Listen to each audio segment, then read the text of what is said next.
la location immobilière en question. On en parle aujourd'hui avec Marie-Josée Janin. Elle est agent immobilier. Alors Marie-Josée, de quoi s'agit-il quand on parle de la location immobilière ? On parle généralement d'un contrat qui va définir les obligations et du propriétaire et du locataire. Ça marche dans les deux sens. Exactement. Droits et devoirs, ça forme des obligations. Regardez ce qui suit, ensuite on répond à toutes vos interrogations. Vous n'avez plus qu'à paraffer ici, ici, et puis encore ici en bas de cette page, sur celle-ci, et puis encore là, signer ici. Vous êtes officiellement locataire. Avant de déballer vos cartons et de pendre votre crémaillère, parlons location immobilière. L'idée n'est pas nouvelle. On peut même dire, sans mauvais jeu de mots, que ça existe depuis un bail. Dans les cités de la Rome antique, on pouvait déjà être locataire de son appartement. Enfin ça, c'est si on n'était pas esclave. Aujourd'hui, environ 40% des Français sont locataires. Ce n'est pas rien quand même. Et pour cause, ça fait des décennies qu'on incite les Français à acheter des appartements pour les louer ensuite. Loi Sellier, loi Robien, loi Pinel, tous ces ministres ont proposé qu'en échange de l'achat d'une maison ou d'un appartement que vous mettez en location, vous payez moins d'impôts. Et l'avantage avec la location, c'est que c'est pas pour la vie. Vous pourrez toujours récupérer votre magnifique 2 pièces cuisine plus tard. En revanche, pour louer un appartement ou une maison, il y a une règle de base à respecter. C'est la durée. Écoutez bien. La durée minimale d'un bail pour un logement vide est de 3 ans. 1 an pour une location meublée.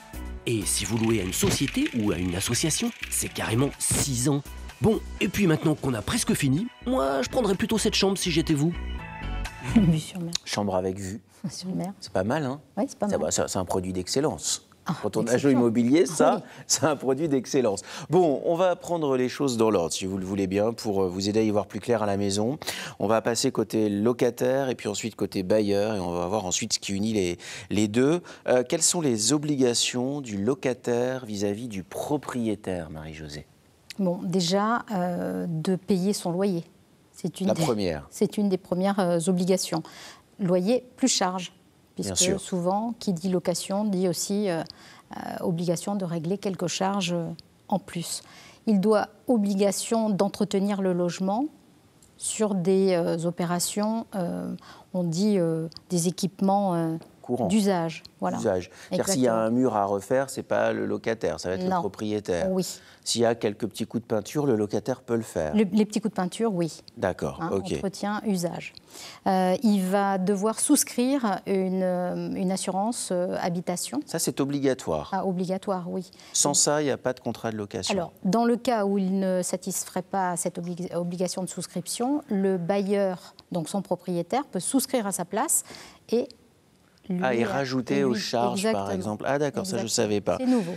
Si le locataire dégrade des biens, c'est à sa charge ou pas ? Oui.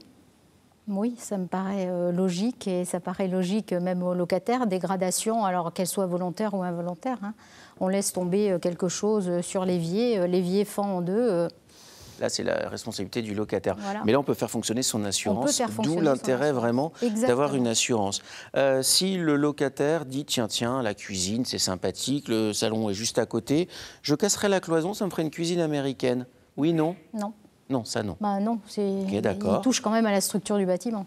Est-ce qu'il a le droit de s'opposer à des travaux d'amélioration, le locataire ? Le propriétaire dit, vous savez quoi, je vais tout refaire là, je vais changer les chambres de place, machin, tant que le logement est occupé. Le locataire peut dire non, c'est comme ça que je l'ai loué. En fait, là, on change un petit peu la fonctionnalité des pièces, donc c'est autre chose. On n'est plus dans l'amélioration, mais un propriétaire qui veut améliorer son logement, qui veut changer les radiateurs parce que ça consomme moins, une fenêtre qui isole mieux. Exactement. Là, il n'a pas le droit de s'y opposer. Le locataire est plutôt content. Oui, en principe, il est plutôt content.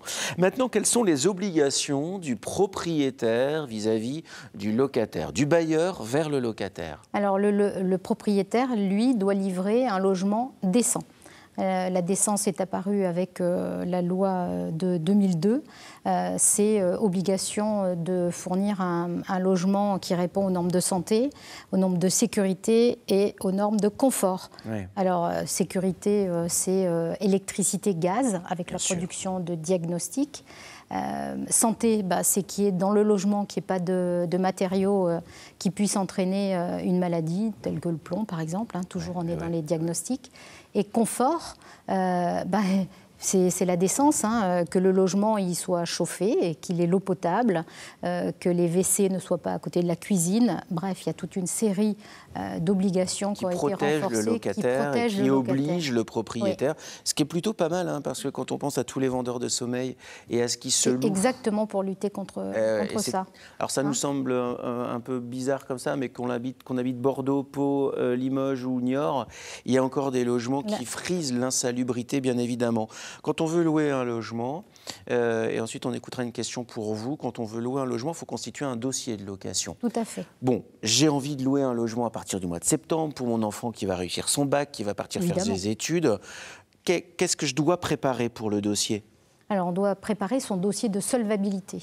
D'accord. Alors, aujourd'hui, pareil, hein, la loi, elle est venue compléter, c'est la loi Allure qui est venue définir les pièces obligatoires qu'on doit présenter pour ce dossier de solvabilité. Mais en dehors de ces pièces, il y a des pièces interdites à produire. C'est-à-dire que l'agent immobilier ou le propriétaire n'ont pas le droit de nous demander certaines pièces ? Exactement. Ah, ça, c'est certainement plus important que de savoir qu'il faut donner sa carte d'identité, un justificatif de solvabilité, etc.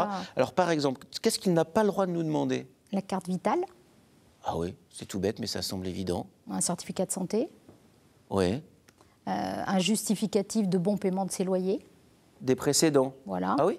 Sauf si le propriétaire n'a pas pu fournir ou ne peut pas fournir des quittances de loyer, le fait de présenter un justificatif. Il paraît qu'ils n'ont pas le droit non plus de nous demander notre contrat de mariage ou notre contrat de divorce. Exactement. Rien de ce qui touche à la vie personnelle et qui n'est pas nécessaire à la bonne étude de solvabilité des revenus pour mettre le locataire en place. Quid de l'autorisation de prélèvement automatique ? Ça, c'est une question qui revient souvent. Ah ben ça, c'est absolument interdit, hein. Le locataire a le choix de régler son loyer par les moyens qu'il veut. Il peut payer... C'est super important de le dire. Oui. Alors, espèce, aujourd'hui, avec la loi Tracfin, c'est toujours un petit peu compliqué parce qu'il faut justifier de cette espèce. Mais ça peut être par chèque ou virement, ou accepter le prélèvement, demander si également. On accepte. Mais il n'a pas le droit d'imposer le prélèvement. Ça, c'est quelque chose qui est très important quand on est parent et que notre enfant va partir faire ses études ailleurs, parce que souvent, c'est la première fois, on est un peu paumé, et puis on croit que c'est normal qu'on nous demande ça. Non. Alors, il y a d'autres questions, il y a plein d'autres questions comme celle-ci. Bonjour à toutes, à tous et à toute l'équipe. Moi, c'est Marine, j'habite à Port-Sainte-Foy-et-Planchat, en Dordogne. J'ai une question à poser à toute l'équipe ensemble, c'est mieux. Est-ce qu'un bailleur a le droit d'expulser un locataire avec ou sans préavis pendant une période hivernale pour que ce bailleur puisse loger à la place un membre de sa famille pour raison médicale? Je vous souhaite une bonne journée sur France 3 et je vous remercie par avance. C'est là où on est content d'avoir des experts en plateau, les amis. Hein. C'est quoi alors la réponse? Là, c'est une double question parce qu'il y a la période déjà hivernale. Hein. Alors, est-ce que le propriétaire a le droit d'expulser quelqu'un qui est dans un logement pour y mettre quelqu'un de sa famille, déjà? D'abord, il n'expulse pas, il va donner congé à son locataire, mais il faut qu'il respecte également la règle de... La trêve hivernale ? C'est pas la trêve hivernale. La trêve hivernale, elle viendra après. Mais là, il y a une règle. On ne peut pas donner congé à son locataire, sauf à respecter 6 mois avant la fin de la première période triennale, le bail faisant 3 ans, 6 mois avant la fin, on peut 2 ans et demi, quoi. Voilà, on peut dire à son locataire qu'on ne renouvellera pas son bail. Pas avant. Quant à l'expulser avec ou sans préavis pendant la période de la trêve, ça c'est... Même si c'est pour mettre quelqu'un de sa famille qui est en souffrance ou qui souffre d'une maladie. Non. On a signé un contrat, ça engage le propriétaire. La loi de 89 protège le locataire. Bon, Marine a sa réponse. Oui. Alors, autre chose, quand on va rendre son préavis, on a des enfants qui font des études, et puis là, ils vont partir dans une autre ville, continuer leurs études. Le préavis pour un logement basique, classique, genre de 3 pièces?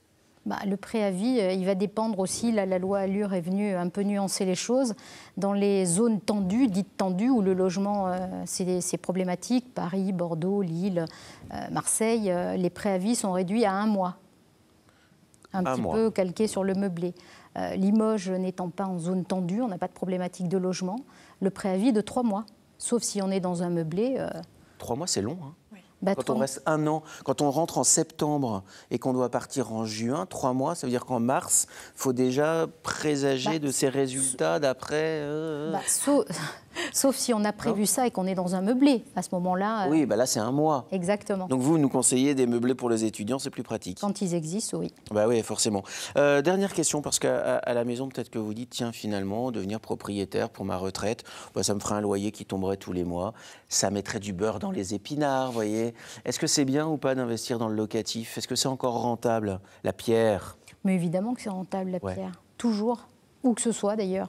Après, on cherche soit une rentabilité, soit une capitalisation, hein, suivant dans quelle ville on va investir. Bordeaux, c'est plutôt une capitalisation, puisqu'on va faire augmenter son prix du mètre carré. Limoges, c'est une rentabilité aujourd'hui. Par rapport au ratio, comme Pau ou comme Agen, ratio, Par rapport au prix d'achat. prix d'achat, prix de location, bien Exactement. évidemment. Si on veut investir, il vaut mieux investir genre à Pau, à Agen ou à Limoges qu'à Bordeaux où le prix du mètre carré est plus élevé. On mettra plus longtemps à rentabiliser. Exactement. À Paris, là, il y a des mètres carrés qui ont dépassé les 10 000 euros dans des Après, quartiers. tout dépend de son budget. Hein. Oui, alors ça, bien sûr. Une dernière question sur la colocation. Oui. Il y a des règles particulières? Aujourd'hui, oui, elles ont été un petit peu modifiées avec la loi Allure et Élan très récemment, puisque la colocation, elle est limitée aujourd'hui par rapport au cautionnement, notamment. Les cautionnements qui ont été donnés dans les colocations, ils doivent être affectés à un locataire précis ou alors que ça concerne les deux, mais quoi qu'il en soit, il faut qu'on en choisisse un. Un des deux. Voilà, et si personne ne remplace le colocataire sortant, la co-solidarité est encore pour 6 mois. Après le départ du locataire. Vous en savez plus sur la location immobilière et c'est là où c'est intéressant. Ce qu'il faut retenir, c'est qu'à la fois le locataire est protégé, à la fois le propriétaire est protégé aussi par le paiement de ses loyers parce qu'il en a besoin. Il ne met pas un logement gratuitement, mais il est aussi obligé vis-à-vis du locataire. Il ne peut pas vous demander n'importe quoi.